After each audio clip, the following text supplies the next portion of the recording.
This is the Seat Leon, and in this video I'm going to show you just how practical it is by showing you how roomy it is in the back seats, how easy it is to fit a child seat, what the cubby spaces are like, and just how much stuff you can cram into the boot.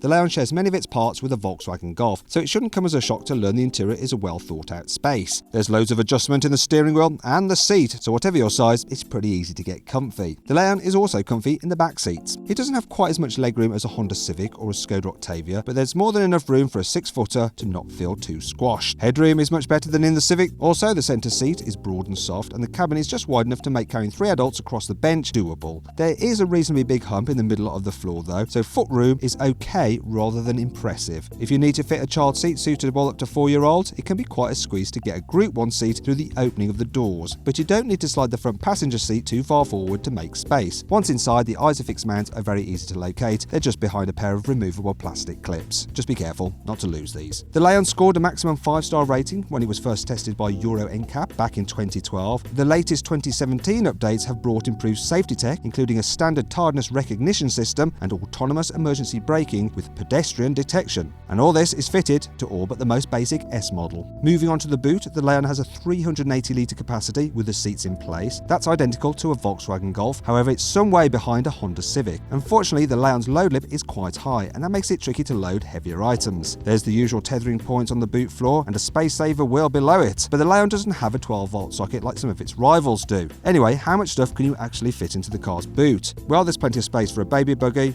a couple of soft bags, or a set of golf clubs, or 2 or 3 or 4. With a parcel shelf in place, it's just possible to squeeze in 1 large suitcase and 2 small suitcases. With the seats folded down, the Leon has 1,210 litres of space. The seats only split 60-40, so they're not quite as versatile as in some rivals. There's a big hump in the floor once they're folded as well, but if you go for the optional false floor, you can raise this up and it gives you a nearly flat load space, so it's not too tricky to heft bigger items like the bike towards the front of the car. Fully loaded, the Leon has space for 2 large boxes, 2 medium boxes, 2 small boxes, a large suitcase, 2 small suitcases, and just enough extra room for a buggy and 2 soft bags, so pretty impressive. Up front, storage space is pretty good inside the car too. The glove box has room for a 2-litre bottle, and the door pockets are pretty large for this kind of car. There's also space for a smartphone beneath the air conditioning controls, and for a little extra cash, you can pay for wireless charging for your mobile phone. Further back, there's a pair of cup holders, though these do get in the way of the gear lever, a small shelf, and a small cubby under the centre armrest. Elsewhere, there's a tiny drawer beside the steering wheel and an optional shelf between the front passenger seat. The door pockets are almost as big in the back as they are in the front, but it's a shame there's no centre armrest for the rear seats.